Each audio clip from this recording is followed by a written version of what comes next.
This is Introduction to MongoDB for .NET. So if we have time at the end, I can go over some of the command line stuff, what it actually look like from the command line, but this is mostly going to be geared towards people that are doing .NET. How many people have used MongoDB so far? One, you've looked at it a little bit. So yeah, I had a situation around Thanksgiving where I wasn't able to store data in SQL Server quick enough, working with some Amazon data.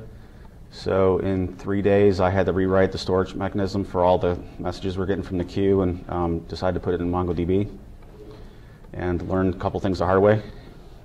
And we're going to go over some of those things here. So what is MongoDB? MongoDB is I've seen a couple of you guys in some of the NoSQL classes. So MongoDB is a NoSQL database used by all kinds of companies of all different sizes, from huge companies like insurance companies to people that are working in their basement. What's really cool about MongoDB is how agile it is. I mean, we all know that you get down the list, you're working on a column, a table, and all of a sudden you realize that you need one more column to support a screen.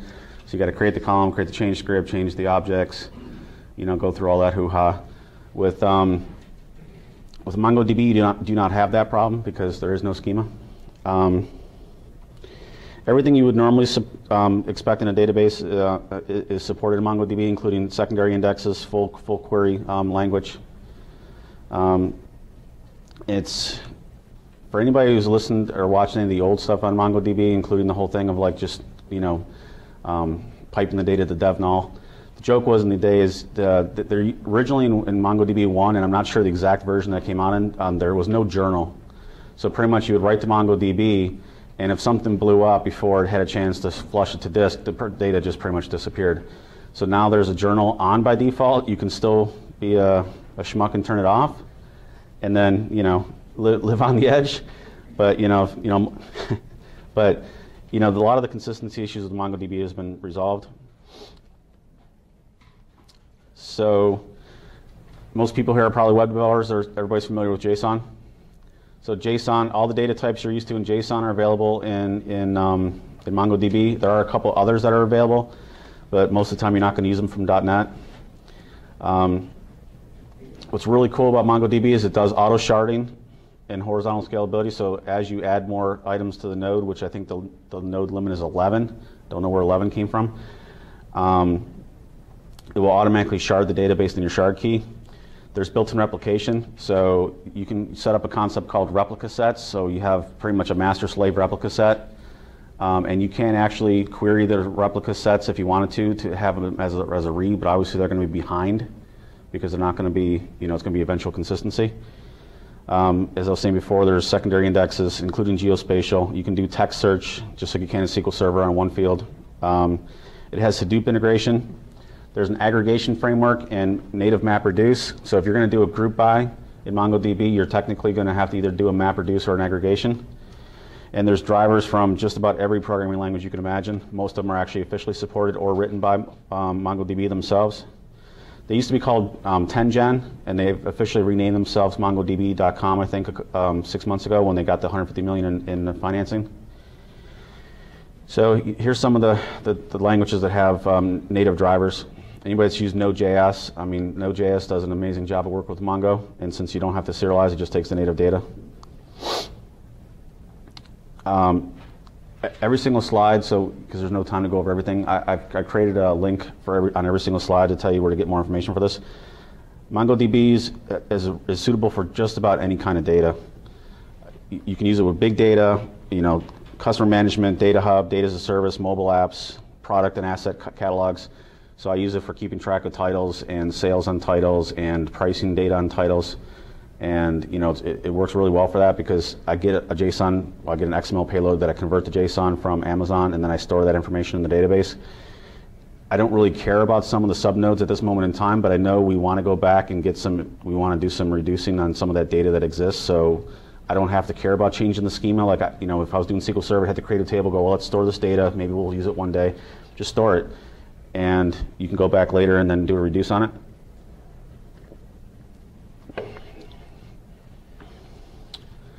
Setting up MongoDB is really easy, and this has changed in 2.6. They actually created an MSI installer All the MSI installer does is unzip your files to a folder. There is no, it does not automatically create it as a service. It does not automatically do any of that. So you still have to actually, if you want it to run as a service, you still have to install it as a service. But literally, the link has changed. It's now 2.6, but you click on the link. If you have the older one, you unzip it. If you do the installer, it pretty much will install. For whatever reason, they choose program files now. I usually put mine off either the root of C or D, so it's in MongoDB / 2.6 / bin. And then all you have to do to start at MongoDB is make sure there's a folder. By default, whatever drive MongoDB is installed on, it's automatically going to look for a folder called DataDB on that same drive. You can pass in a /db path folder and if you want to give it a specific path for where your data is, but by default it's going to crash right away when you're running MongoDB because there's not going to be a folder created. It's not smart enough to go and create it. You have to physically go out and create the DataDB data/db folder or it will not run. So you create that folder or you give it a /db path and you provide it there, and then you just start MongoDB. So MongoDB, it's just going to start running. By default, the app runs on port 27017. In 2.49 or earlier, if you wanted to do the text search, you actually had to set the parameter called text search enabled equals true. In 2.6, that's no longer true. You actually, by default, the text search is actually on. And then there's, in case you need more information on how to install MongoDB, there's a step-by-step information there, which is pretty much the same thing, but this gives you all the switches, what you can do with it, what it takes to actually install it as a service. Because there's a flag you can literally pass to MongoDB to actually tell it to install itself as a Windows service and then automatically start itself. So there's more information on that page. So most people are probably familiar with SQL Server. So this is the SQL Server to MongoDB map. So whenever you consider a database in SQL Server, it's called a database in MongoDB. When you talk about a table in SQL Server, it's actually called a collection. When you're talking about a row in SQL Server, it's considered a document or a BSON document. There is no concept of anything lower than that. I mean, we talk about a column, but really it's a field. But there's no field like you're used to in SQL Server. You can't say, it's not like select first name from table where. You can do a projection like you can with link to SQL, where you can say select and then you can create an anonymous type. So it does an equivalent of that. If you're using the .NET drivers, and I'll show you this later in the presentation, if you're using the strongly typed .NET objects and you tell it just bring back the first name, last name, it will hydrate just the first name and last name properties of that object that you bound it to, which is kind of cool.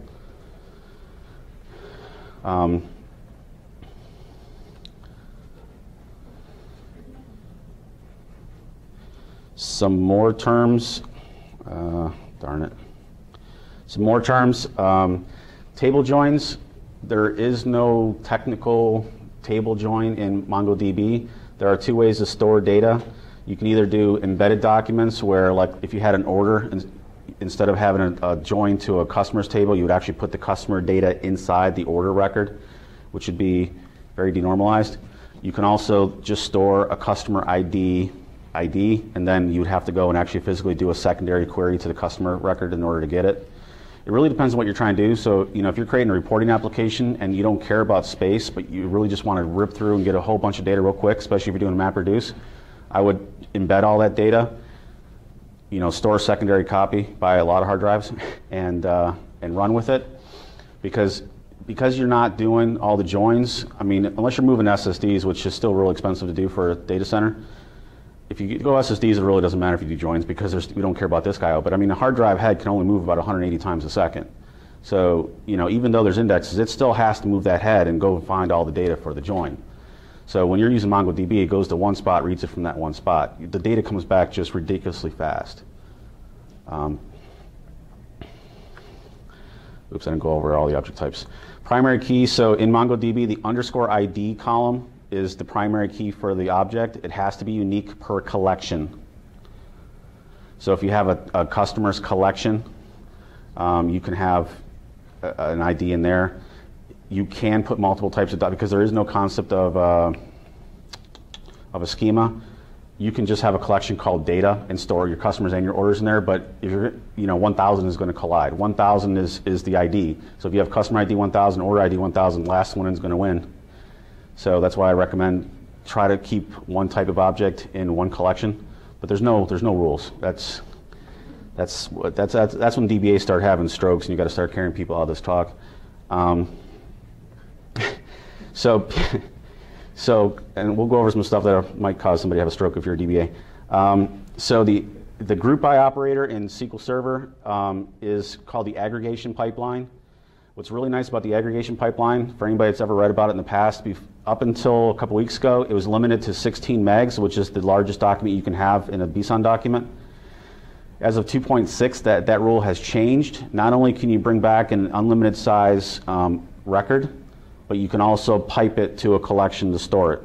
So you can pre-calculate your group bys for reports. You can run a job at night, run everything, create your aggregations into another collection, and then run stuff against that. Do where clauses, reduce it again, do whatever you want to do. So again, some of these object types are object types that are actually supported by MongoDB, but not necessarily available to you. Object ID is what MongoDB is considered its primary key. It's a 12-byte binary value. So it's always 12 bytes. So I'll show you later how you can pad it to make sure that if you're doing your own custom keys, I usually pad mine left with zeros if I'm doing numbers. It supports 32 and 64-bit integers. It supports doubles. It does not support decimals. We'll go over that. It supports strings, objects, arrays, which are arrays in JavaScript, binary data. I was in another talk today, and someone's like, "Yeah, you can store images in MongoDB. I don't know why you'd want to, but you can. You can store anything in MongoDB. You can store binary data." Even though I don't really agree with it, it's probably a heck of a lot easier to store it in MongoDB than it is to try to store it in a file system. Because once you get 250,000 files in a file system, the file system really starts to chunk down. Boolean and date types and nulls. Do not ever store an undefined, even though it's technically supported. Do not put undefined in MongoDB.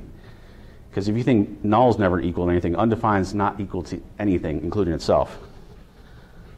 It's been deprecated, but for some reason they still have it as a type you can store. You have to go to the command line to do it. So again, we kind of went over the types.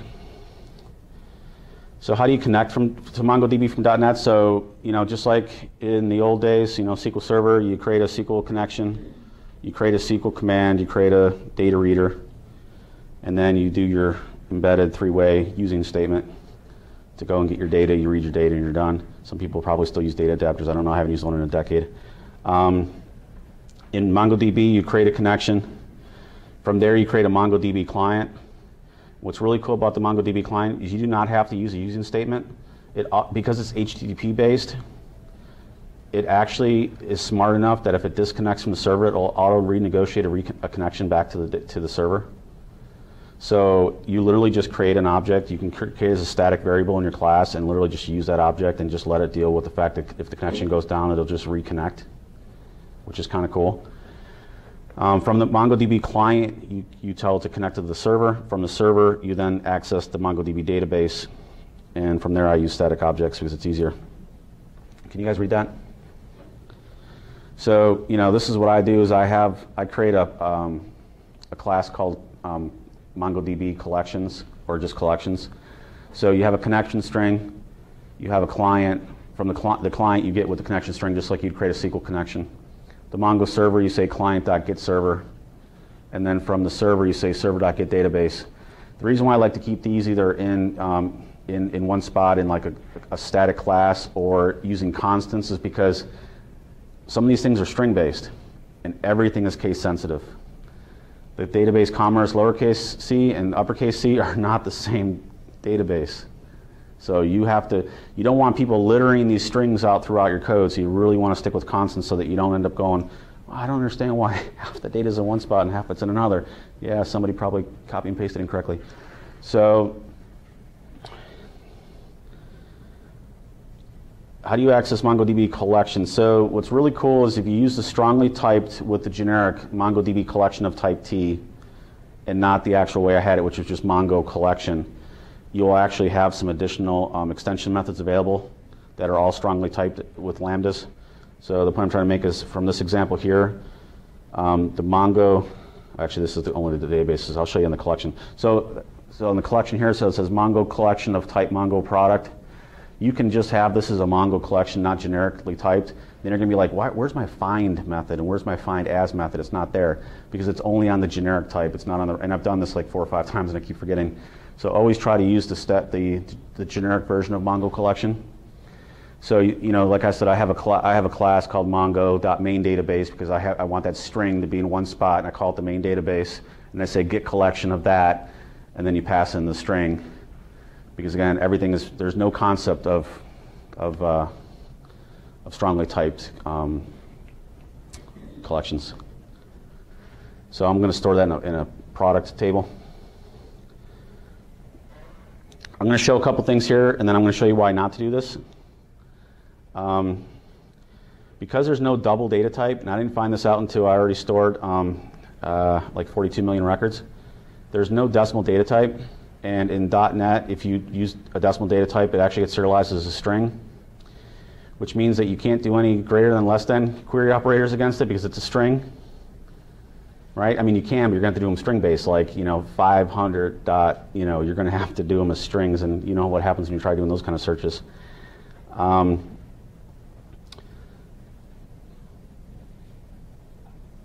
There are a lot of, has anybody ever used AutoMapper? Does anybody use AutoMapper? Okay, so you're going to love this. This works just like AutoMapper. It has all the functionality and power of AutoMapper. There's 3 different ways that people like doing stuff. Some people like to do things using custom attributes. So if any of you guys have been doing .NET a long time and you used to do this stuff called XML, I don't know if anybody uses that anymore. But you know, there's always a ridiculous amount of attributes on an XML thing when you're serializing. So whatever property you put in, and it's odd that they called it a BSON element because it's actually, you know, it's a field. But my format string is going to get serialized as a lowercase format to MongoDB. So what you're doing is you're telling it, hey, in JavaScript world, this guy's going to know that I'm a .NET developer if I actually serialize it to the JSON as capital F. So I'm going to serialize it in the JSON with lowercase format and ESRB for the one thing. And a lot of times, I'm not a big fan of storing null strings for the sake of saying they're null. I usually do that for like integers, you know, like I store integers, but there's no point in storing it. So if you're trying to save some space, you can actually put bson ignore if null, and if it reads your property and it's null, it just won't serialize it to JSON. So it'll just be a missing field. Some people do prefer to have the missing fields there, so when you're enumerating it, you can actually check it, because you know you get those, you know, you can run into JavaScript errors, but I don't serialize them. The other way to do it is for people that are used to using AutoMapper, what you do is you create you register a class map. This is a static call. You can only do it once, just like an AutoMapper. In AutoMapper, you do this thing where you say, I don't know what the equivalent of AutoMap is. It's probably called AutoMap. So you say, by default, map every single property you can. So in other words, if the name matches in JSON and the name matches in the object, automatically set it. Because you're going to be really, in the beginning you're going to be moving around a lot, and you're going to be adding columns to your objects, you're going to forget to add them to the JSON. Or the opposite, you remove a column from your object and you leave it in the JSON. If you set ignore extra elements to true, it won't throw an exception. If you do not set this and something doesn't match on one side or the other, as soon as it goes to deserialize, it blows up.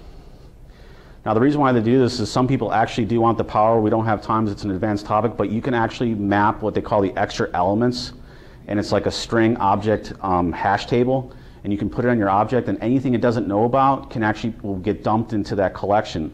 And the reason for that is, let's say you have version 1 and version 2 of your objects out there. You don't want to migrate your data and you don't want to lose elements. So you can actually get all those extra elements saved, and then when it persists it back, it's going to say, hey, I got some extra stuff, I'm just going to shove it in there. And then that way you don't lose it. If you want to turn a property off, you say unmap property. So in other words, turn it all on, unmap this one because we don't care about this property.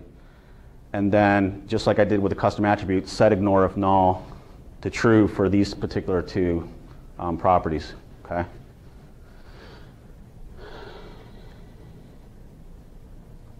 And I've already gone over the decimal types are not supported. That has bit me a couple times. So what I do is, you can have a couple different thoughts here. What I do is I just say, look, I don't really care. I want to be consistent through my application, so I'm going to have a common multiplication factor, and I wanted 4 decimal places of accuracy, so I multiply everything by 10,000. Okay, so what you do is you take your decimal, multiply by 10,000, and then serialize it as an integer. And that way you keep your equivalent of money data type in SQL Server. You have your 4 decimal places of accuracy. If you only needed 2 decimal places of accuracy, you could do a multiplication factor of 100. But like I said, I wanted to keep consistent across all my objects, so that one day it's like, well, this one's going to be 10,000, and someone's going to go in JavaScript and start doing the divide by 10,000, and a couple objects are going to be wrong. So I picked just one default, use that for the multiplication factor, and I'll show you the reason for that in a minute. Because what I originally thought would be a smart idea is, because I didn't know about the serializers yet, is I said, oh, well, my list price is a decimal. I'm going to try to do the multiplication and the division inside of a property. And then what I'm going to tell it to do is not serialize the one, serialize the other, and then it's going to look right in the JSON, and it's kind of going to work here. The problem is this thing gets really hokey when you start doing queries, because this list price integer is technically not in the JSON document. So when you try to query against it, like, all kinds of bad things happen. Because again, some people don't like Poco, or some people like Pocos. So right here, what I'm doing is I'm actually setting up the serializer and doing the multiplication factor here right inside the mapper. So this goes back to the bson class mapper.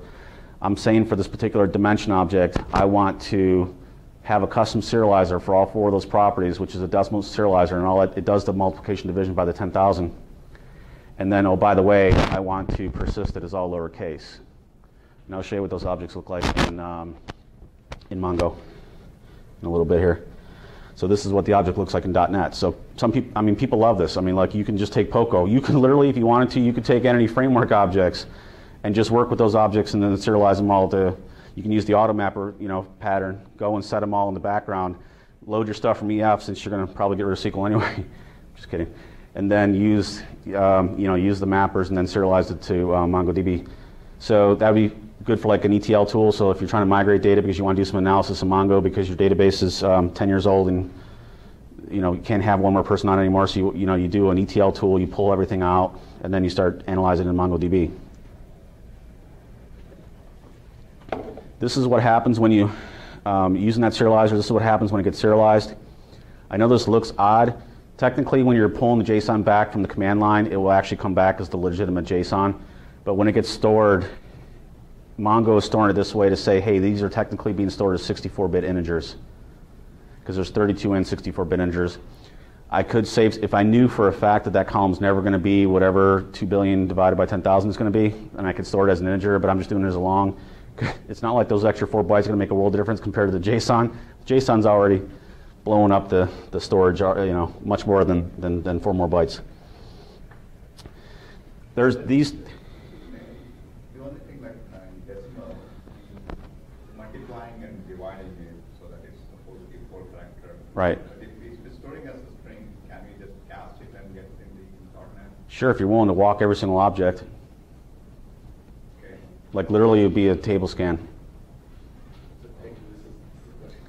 Yeah, so literally you would have to actually do a query, pass in a regular expression, have it do a regular expression against every single document in the entire collection, and then if it returned true, then you would actually do a push. You mean if you're trying to actually filter on that data? Yeah, if you're trying to do a query from it, yeah, you would actually have to physically walk and read every single object. So that's why you really want to not. And like I said, I have millions of documents. I literally am going to have to pick a weekend, shut the system down, migrate everything over, migrate the data. It'll only take about 2 hours. But you could technically, from the command line, actually do the conversion and resave it back to itself in that, and then just upgrade the documents instead of reading them all back, serialize them and serialize them all back. I'm not sure I'm going to do that yet. These two links here have anything you ever wanted to know about how the serialization works. Pretty much these 2 links are where I got everything for these last 7 slides for how it works. What I love about MongoDB is it has amazing documentation. So people are always like, why don't you use RavenDB? Well, the documentation sucks. Nobody's using it.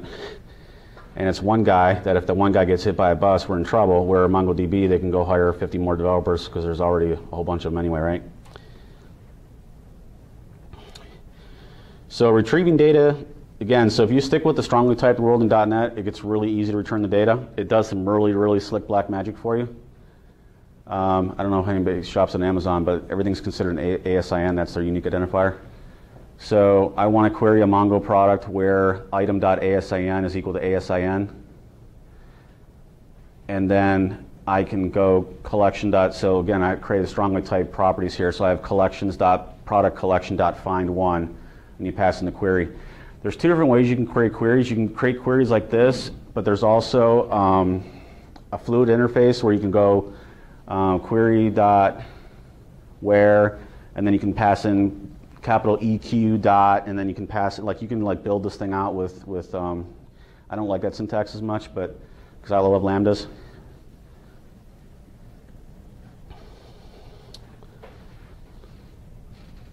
Going back to why the serializers are nice, and I'll show you this in .NET because I actually had to verify to make sure this was actually legit and correct. So if you remember my product dimensions, I'm actually multiplying by 10,000. So you would think that because I multiply by 10,000, I'm never going to find a product that's less than 1/10 of a pound.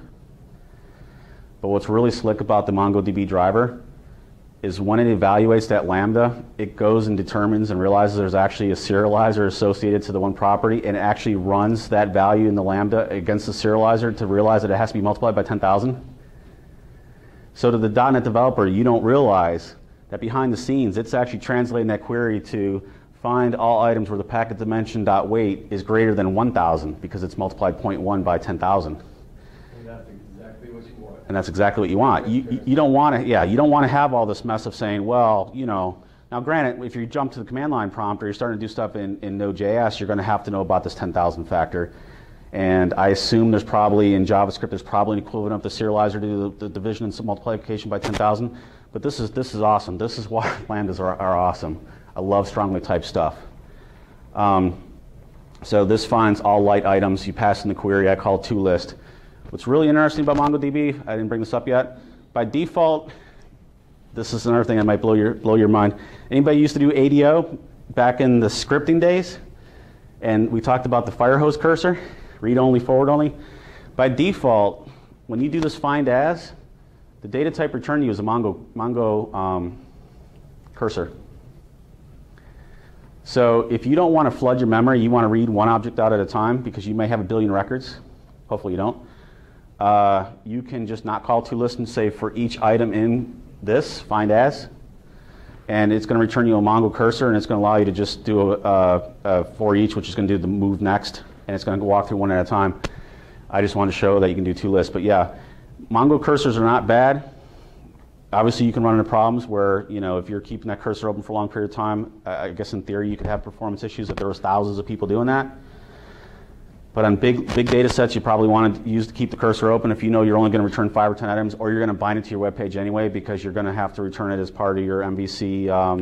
What's that object called that goes back with MVC? That state object. Then you might as well just call toList anyway because it's going to get serialized anyway. It's not going to probably whenever you make a page to MongoDB, right? collection gets into in-memory of .NET, right? Or are we going to read every time we start file? Whenever you do that, find as, is it like more like an in ADO.NET, like a read-only cursor where it every time you need to open the connection and it reads every time the database? Is it behaves like that, or it just brings in everything in memory and you can iterate through it? Find as returns one record at a time. I think it actually returns 10 records at a time because it's either 10 or 20, but it does not evaluate the entire expression. It works just like LINQ. It works just like LINQ does. So, you know, if you do a link to SQL, which I don't use link to SQL anymore, if you use linked entity framework, by default it's an iQueryable of type T. So this is the equivalent of iQueryable of type T. So by default, it's only going to evaluate the query at the time you do the for each, and then it's going to walk those objects until they get returned. Sure, things can go wrong. Your database connection can go down during the evaluation of those records, but like I said, I'm doing like 5 and 10 at a time, so I'm doing 2 lists, but I'm telling you that if you have to evaluate, like, you know, if you have your titles table and you got 250,000 records, you don't want to bring them all back in one shot. You can literally just get rid of the 2 lists, do a for each, and walk the objects 10 or 20 at a time. And Does it provide, like, function of the first 10,000, so you can grab a set number of records to limit to put an upper limit on the number it's going to. so you can use the take operator, and take will convert to limit, which is the MongoDB equivalent. So you can do skip and limit just like you can in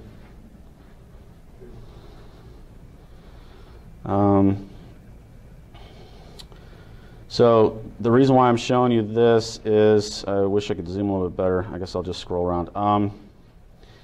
This is what I talked about when things go horribly wrong, because I tried to do that little thing where I tried mapping the list price to list price integer, and I tried doing the mapping by hand. I couldn't actually get it to, like, I tried doing it in the string way. So again, you don't have to use the lambdas. You can just go nuts and use the strings. This query does not return anything because in the .NET object, there's no concept of list price. This is where it gets really, really odd. I mean, this one does work. I'm sorry. That one does not work. That one works. This one does not work. So even though this one is in the .NET object, this list price integer is not in the Mongo object. So this one does not work. This one does work. So you're saying, I want the list price, and I want the title. This is the projection I was telling you about. This is like return the anonymous types. So I want to populate the list price and the title. This one does work. This one does not, because there's no concept of list price integer. So what I was trying to say here is, hey, I want to go and say divided by, you know, I want to be able to just do the query in that value, so I didn't have to do the 10,000. But this doesn't, because however the mapper works behind the scenes, it has no clue what this thing is. Because it's not serialized. Right. And I found that odd, but I don't know what it just, is there unlimited zoom in Zoom It? I don't know what I did wrong. Control 0. But this is where you start having, this is where your head starts spinning, right? If I actually do it as a lambda, I can actually use list price integer. This is why I'm telling you don't do it, because like this is where you start telling people, it's like, yeah, it works if you do it this way, but not the other way. You just don't do it. Just use the serializers. I thought it would be a brilliant idea. Thank God, because I didn't know about the anyway. This is when your head starts to explode. So stay away from trying to do the mapping and custom properties. It's just nothing but hassle. I don't know why. Oh my God, it's over here, first or default. So the majority of the time you're going to be using find. Find is your where clause. I want to return more than one record. Find one is always going to do the equivalent of first or default. There is no singular default. Like in other words, there's no way to natively to tell Mongo I want to return one singular default and blow up if there's more than one. You can still do a where, a find, and then do a singular default. And then the lambda, because it'll evaluate it, turn to a to list and count. And if it returns more than one, it'll blow up at that point.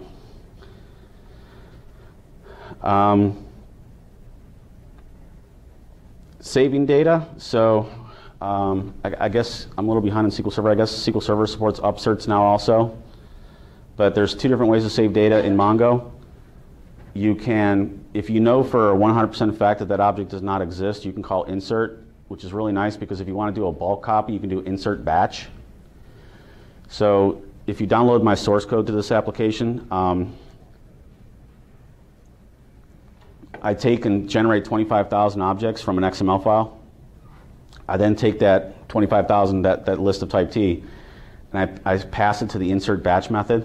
Has anybody seen those new Asus Chrome boxes for $179? So I bought one of those, I rooted it, I put Ubuntu and MongoDB on it, and I hooked it up to my laptop using 100 gigabit Ethernet.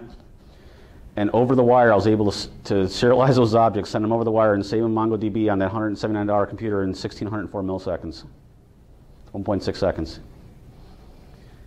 On my local machine, which is an i7 with 500 gigabyte SSD, 840 EVOs, which in theory should be faster, it took 2,300 milliseconds, and it's probably because it's in a virtual machine. Because an i7 should be faster than an i3. So if you don't know if the object is there or not, and you don't want to get an exception on an insert, all you have to do is call save. Save will automatically figure out whether or not it needs to do an insert or an update. Again,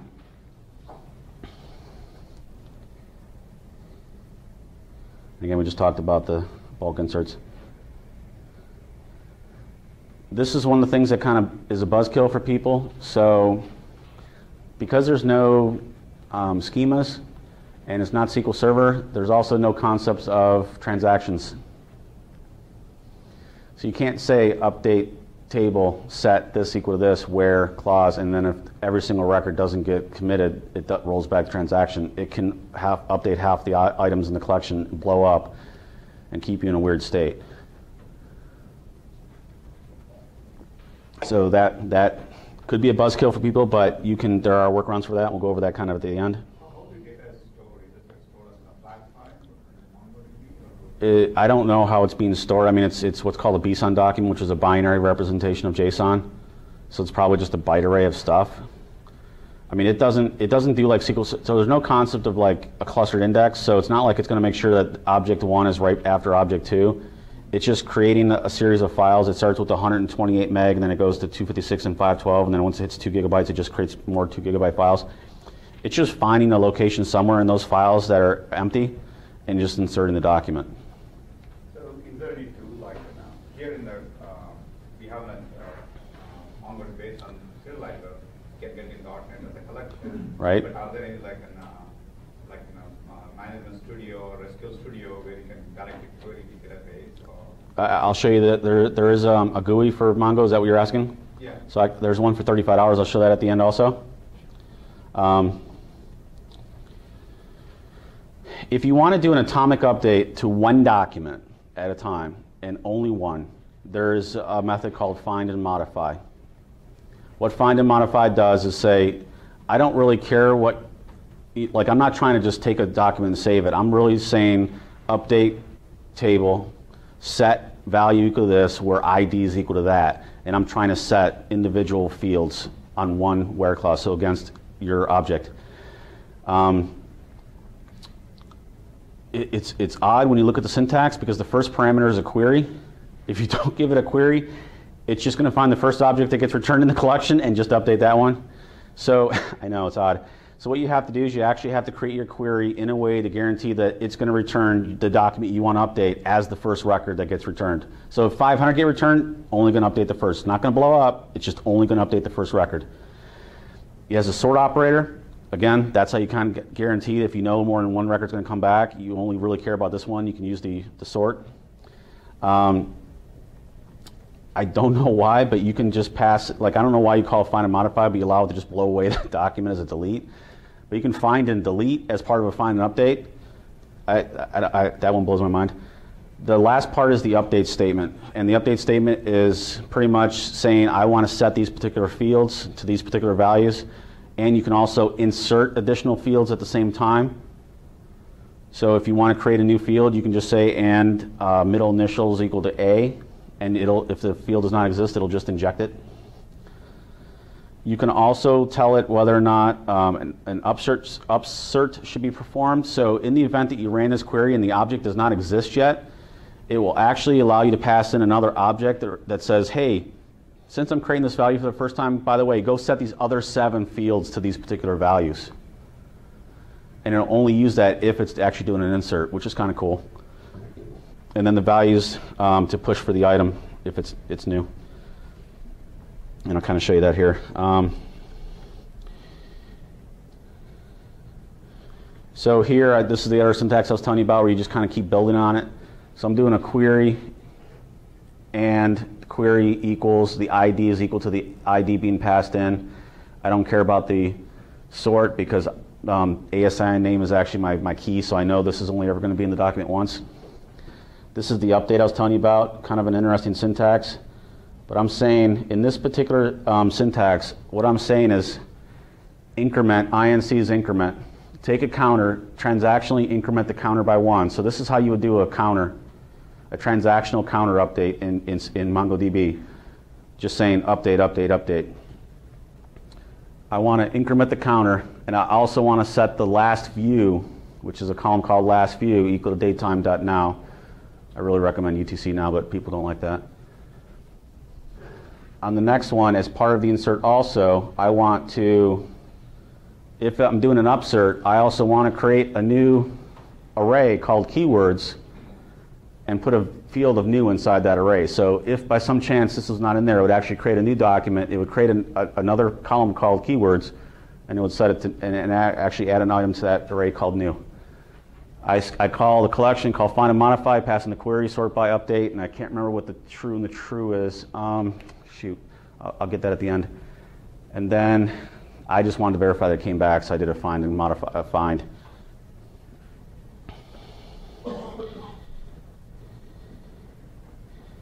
So I kind of already went over this. So again, if you're trying to say, you would not use find and modify, you would just use an update. But if you wanted to update every single item in your catalog and say you wanted to raise the prices by 10% for all your titles, you could do an update set title, price equal price times 1.1.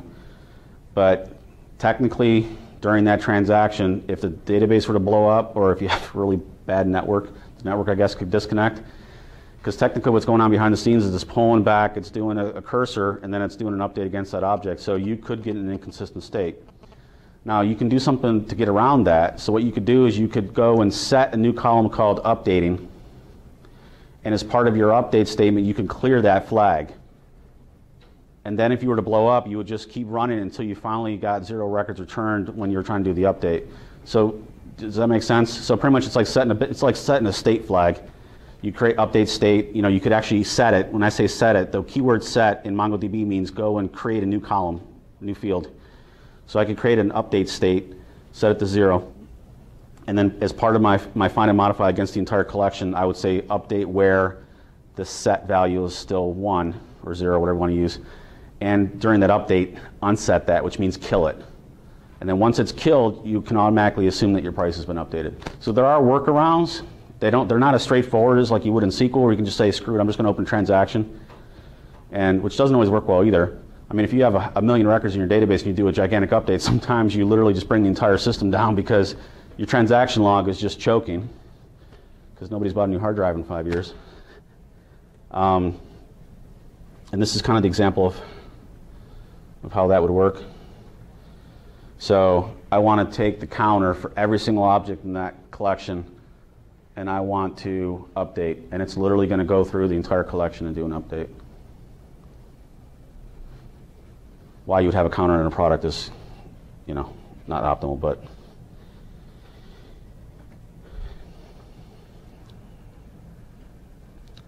has anybody ever done the thing where you have like a keywords collection, and you always have to, like, you have something, then you have keywords, like for a website, like, you might have a boat, and you want the keywords to be water, boat, outdoor. But then to make sure to put the outdoor keyword on the object, you got to go if not exists, and then you do a select star from the other table. If the row count's 0, then you do an insert, otherwise you don't. MongoDB has that feature built in without doing all the hoo-ha. So you can literally, you create an array of the items to do, right, that you want to add. And then what you do is you call add to set. So if I say update add to set, so you create your where clause. So this is where it gets worrying. You're like, why are you creating all this stuff? You create your array, you create your query, you go and you find the objects that you want, right? So you verify they're there. Then what you do is you create an update, and you say, if the keyword test is not in the keywords collection, add it. Otherwise, don't. Now there's another call. Do I have it here? Called update.push, where if you say, I don't really care if it exists, I want to project this item in the array no matter what. If you just really do an update.push keywords test, it's going to push it whether or not it's there or not, so you could end up with it twice. But there might be a valid reason why you want to put this keyword in every single object. So there's 2 different ways to do it, this way or this way.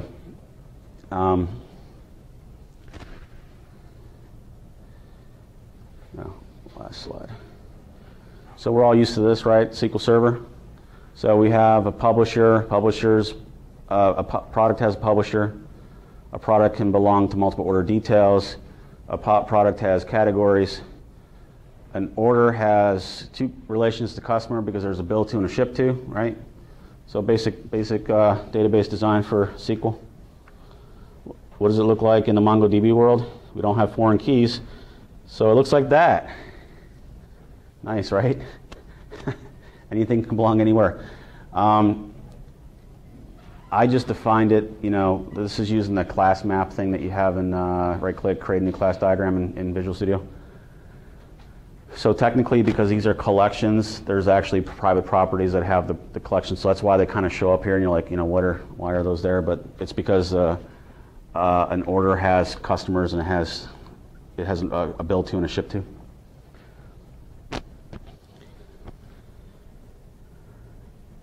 So I'm going to show you the mapping of what everything looks like in .NET compared to, or in the SQL Server world compared to the Mongo world.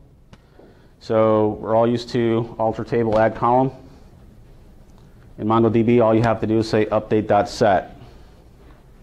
And then you give it the collection that you want to do and you tell it to update. And it's going to actually add that column with that second double quote could be your default value. So if you wanted extra to be 7, you could literally say extra 7, run this update, and it's going to add a new column called extra with the value of 7 to every single document in the collection at that moment in time, because there's no where clause. This would be your where clause if you only want to do it to a certain number of objects. Passing a null means you don't want to do anything. Removing a column, same thing. Again, this is the part where DBAs might have a stroke. So if you're leaving work permanently, you can just unset all the first names for all your customers and then nobody knows who to call.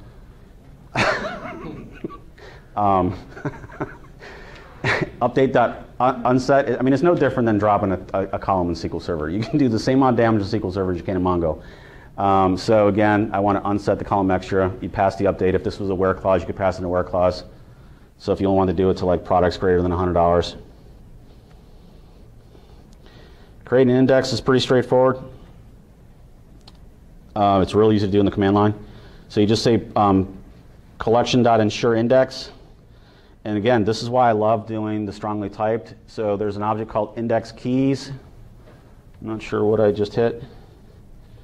There's an object called index keys, and you give it a strongly typed lambda collection. This seems like an overkill. But I mean, if you wanted to ensure an object, this property had it, you could say ensure index ascending on the counter, and then tell it whether or not you want to have the index rebuild in the foreground or the background. The index rebuild in the background is a new feature. So anybody's read it, if you read old documentation, it says that all indexes are built in the foreground. You're probably not on the current page. That's no longer true. This is the super hotness. You don't like your customers anymore? That's okay. Just drop them. Just call drop. Oh, it's available in .NET. Look at that. You might want to do a code review and make sure this doesn't make it in your code base, especially the day someone's being walked out. And again, if you suck as a developer and you're probably being walked out anyway, here's a great method for you. Bring the whole darn database back. Find all. Why not? Just bring it all. No, seriously, if you're building an ETL tool, though, and you really did want to walk all your objects once, this is going to return a Mongo cursor, unless you call to list. It's going to return your whole database. So you can do a for each item in collection.find all, walk them all, determine whether or not your row key is in sync with the data that you're trying to update, and then do an update that way. Select records with an order by. So, you know, select star where order by title. Collection.find. The wording is kind of weird, maybe because the word set is weird, but set order by, and then again, if you use the strongly typed collection, it's going to allow you to pass in a strongly typed lambda. So the Mongo product ascending title. So very strongly typed, you can always guarantee it's going to come back in the order you're expecting. Get a count. There's literally a count. So you literally give it a where clause. There's your where. Give me all products that the list price is less than $4.99. Collection.count, and you give it the query, and it's going to return you an integer, or a long. It's going to return you a long, sorry. Because it's big data, right? You're always going to have more than 2 billion records. If you want to do a select distinct, this one actually took me a while to figure out. I think there's a strongly typed version for this, but it was easier for me just to pass it as a string. So collection.distinct, you give it the column name that you want, and then if you wanted a query because you had a where clause, you'd pass it in as part of your query, and then it's going to return a long. So MapReduce, MongoDB does have the ability to be a connector. I don't know what they call it for Hadoop. You know, so you can use MongoDB as a source for your Hadoop data. That's pretty recent. There's no way we can actually go over all the stuff in MapReduce. The only thing I'm going to point out in MapReduce is, I guess in a lot of other MapReduce frameworks, you're guaranteed to be called for every time it reduces. And if there's more than one result, you're still going to get 2 calls. If there's only ever one record in MapReduce for Mongo, then it's only going to call you once. So you can't do like sub mapping and then hoping it comes back again and just map it more. You have to assume that whenever it gets calls you, that's going to be the only time it ever calls you. Does that make sense? Did I confuse people? MapReduce is really powerful, but it took me about 8 hours to get my head around it, because you have to pass in these JavaScript functions, and then literally in those functions you have to do all your stuff in variables, and then what you do is you emit the result back. So you can literally take one document and just emit one answer. You can also emit 50 answers. So if you had an array and you wanted to unwind that array and return those as part of a reduce, you could emit every single item of that array back, and then technically it's probably going to call you again to do the final reduce, because all those values are going to be called out. The last statement's wrong. I thought I removed this already. The aggregation framework is what you're going to use for the group by operator. Again, there's no way we can go over this in the beginner's class, because you look at it and you're like, oh, this is mind melting. It's a lot simpler framework than MapReduce. It used to have a limit of 16 megabytes, but now not only can you return an unlimited size file in your group by, you can also tell it to just project it right into a collection inside of MongoDB. So you can pre-calculate your reports at night, then take the results of your aggregation, put them into another table, and then have somebody run the report during the day if they want.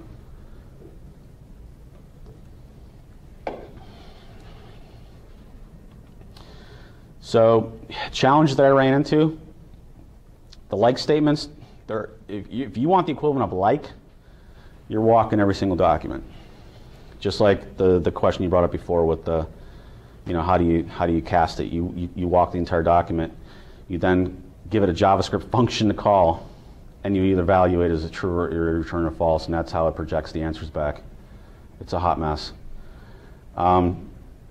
And I guess somebody told me this is also limited in SQL Server, but full text search can only exist for one field per collection.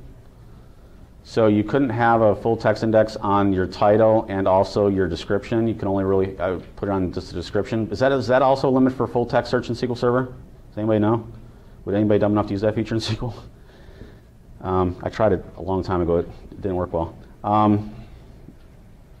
So the problem is if you're storing embedded documents instead of doing the equivalent of what we're used to doing, you know, foreign keys in SQL, you have the issue of being, since it is denormalized, whenever you do it, if you updated a customer, you'd have to go find all your orders that those customers belong to, and you'd have to update the field there also. So, I mean, there's many ways around that. You know, when newer systems are being built, everything's really being built around eventual consistency anyway. So what I would do, since we already got rid of the access problem, is access can't connect to Mongo. There's a long story behind that.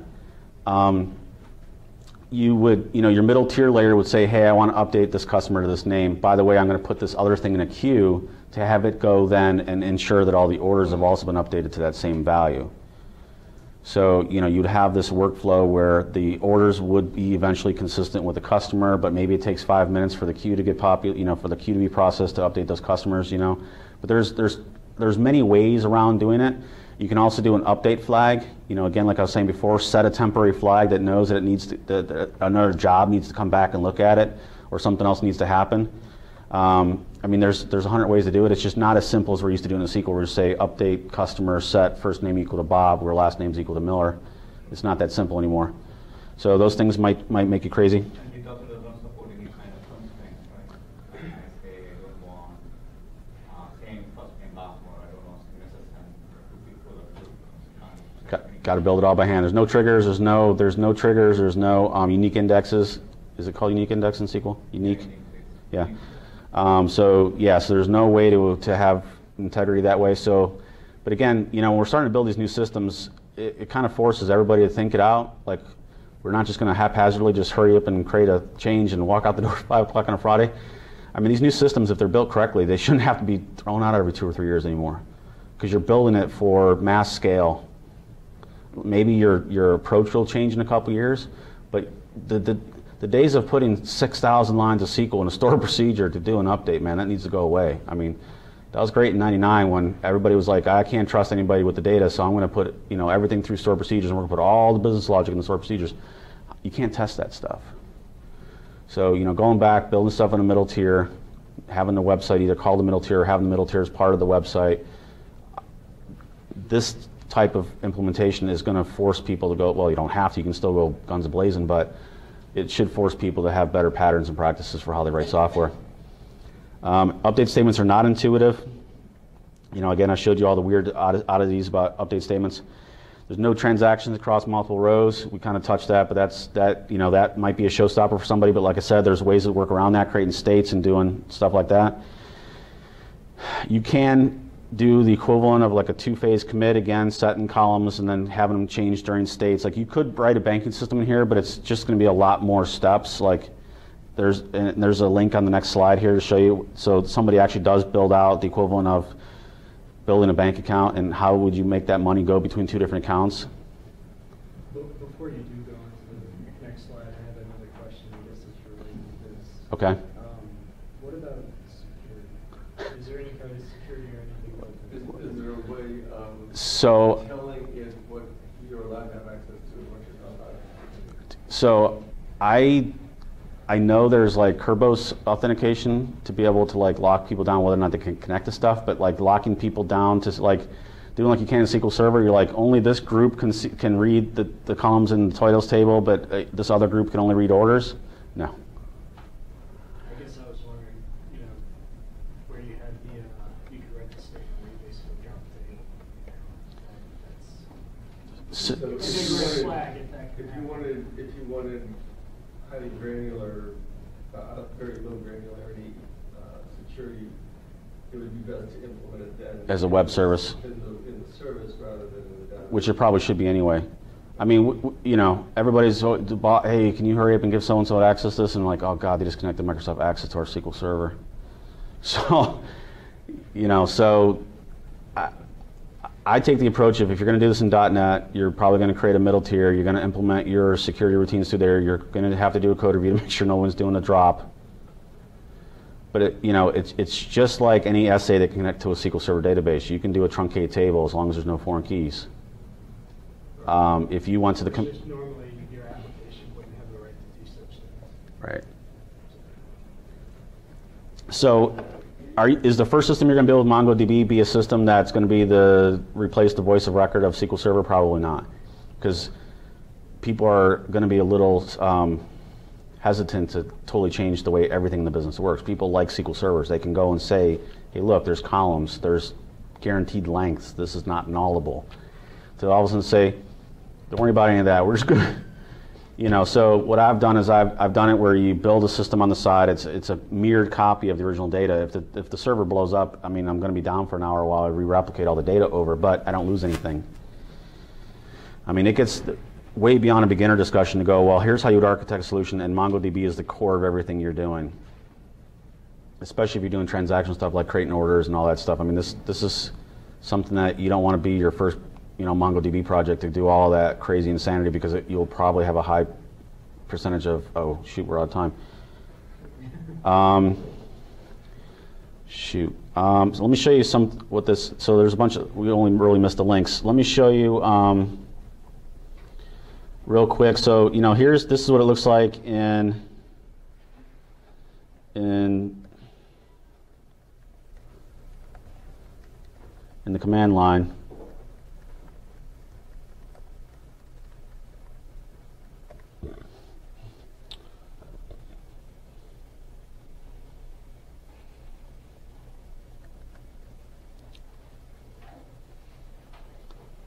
Pretty.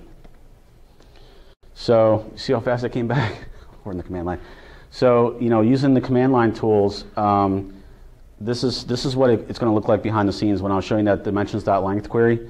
This is what it's going to look like. It's dot notation in the JavaScript interface. I'm saying dimensions.length, $equals, which means equals, and I actually had to do the multiplication by hand inside of the code here.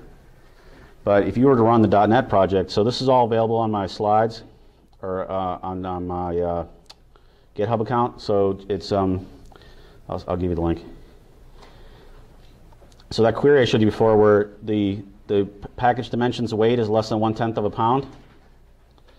What's really cool about the MongoDB driver is it actually allows you to mouse over it, and you can see I wanted 0.1, but it knew to multiply it by 10,000, so it actually changed the query to say that the number long has to be less than 1,000. So because I had a serializer attached to that BSON document, it knew to multiply by 10,000 before it actually sent it over to MongoDB to do the query. But that's equivalent. What's really nice about this is anytime you want to know what it looks like in the command line, you can literally mouse up. You can actually do a tooltip. And if you were to copy and paste that toString method there to the JavaScript command prompt, that would actually return the same data. So every single line of code sloppily from the slides is actually in this this slide deck. Let me show you real quick what I mean by doing foreign keys versus not doing foreign keys. I know I'm over on time here. So I want to create an order. So I'm creating an order two different ways. I have a customer, just like you would do in EF. You create a customer, you add it to the collection. Here I'm just calling .save on it. I'm creating an order. For that order, I am creating a pointer to the customer for the build to and the ship to, and then I'm saving that. In that case, I'm going to have an embedded customer inside the document. For the second example here, I'm creating a Mongo order, and all I'm doing is setting the customer ID.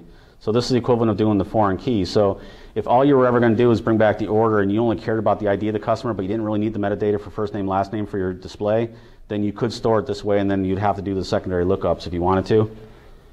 And let me show you what that looks like. To answer your question from before, there's a program called MongoView.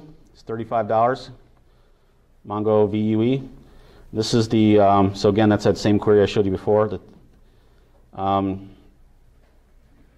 So here's the orders. So you can do find and find.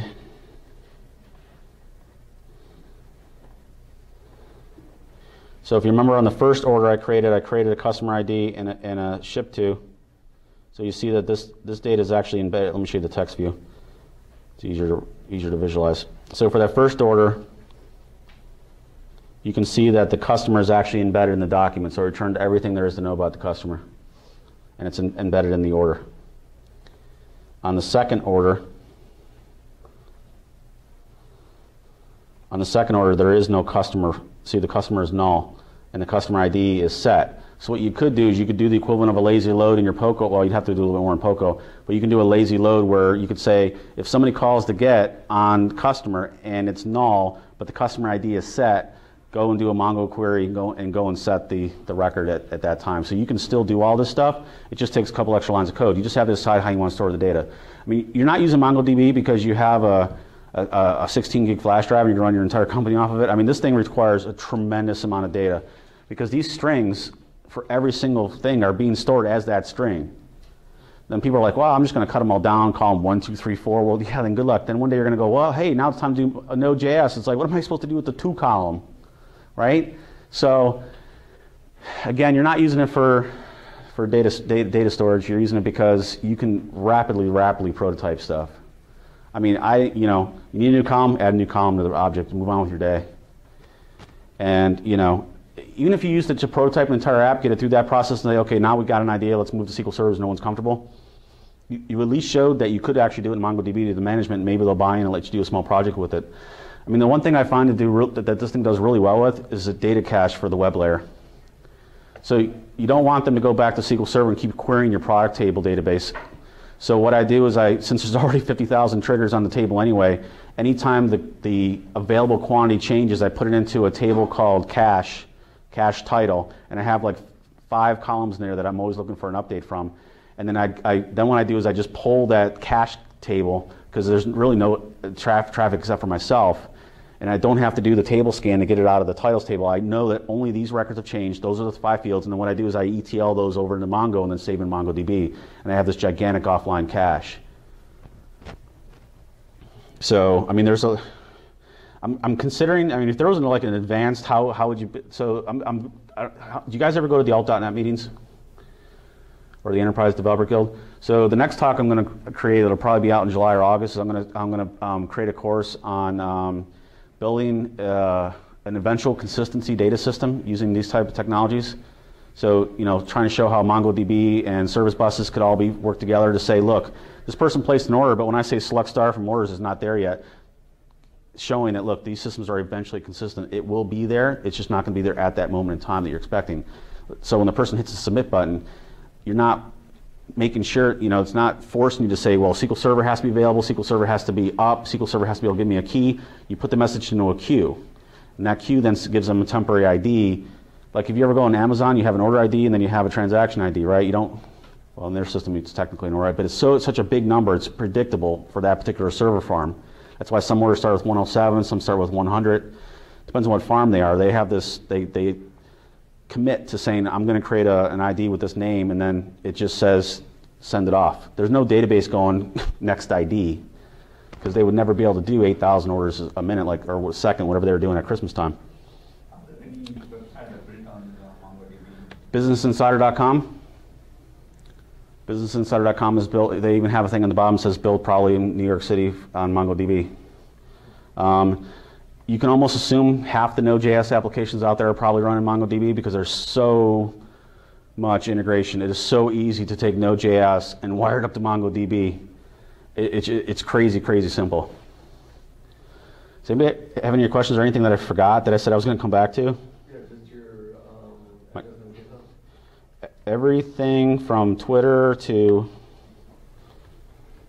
everything except for my email address is Joe Feser. So GitHub.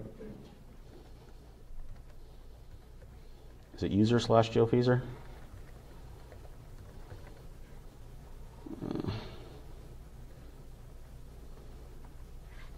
I can never remember if you have to do. Yeah, so I'm everywhere except for my email address. My email address is joseph.feser@gmail.com, but everything else, do I not have internet? There it is. I know the picture sucks.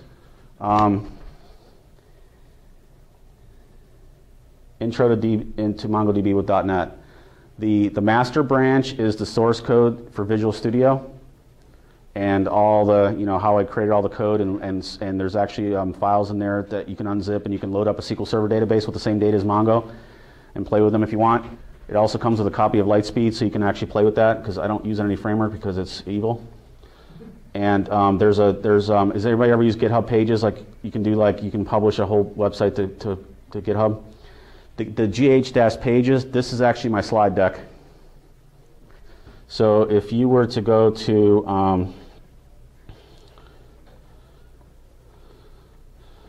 joefeser.github.io, has anybody ever seen this before? So if you do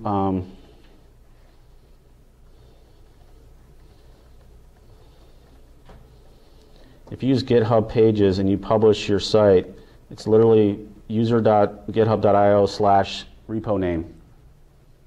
So that is actually the slide deck I'll show you today. I don't trust the internet here, so I actually cloned the repo to my local drive. But literally, this is all written in a thing called reveal.js, where it's doing all the CSS3 transitions. I think it actually works now in IE 11. It doesn't work in anything before Windows 8. But oh yeah, there it is right there. Sorry, first slide deck. If you have any questions, you can email me or hit me on Twitter. If I don't have a NSA phone, so it might take me a minute to get back to you. Anybody have any other questions? What? I'm getting my chops busted. Yep, sir. Thanks.